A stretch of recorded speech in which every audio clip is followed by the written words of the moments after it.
That's okay, but let me have a case, please. You telling me I can't get on that plane if I don't let go of this cat? Sir, we have to examine every parcel that is handed.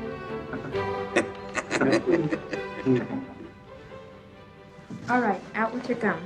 Out with your gum. I don't have to tell you things are bad. Everybody knows things are bad. It's a depression. Everybody's out of work or scared of losing their job.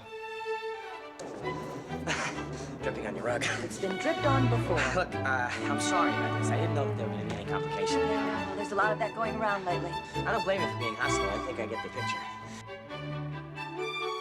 You know, you want to be a part of it and patriotic and go out and get your licks in with the U.S. of A. and Come on now, you and I are gonna have some breakfast, okay? Just you and me.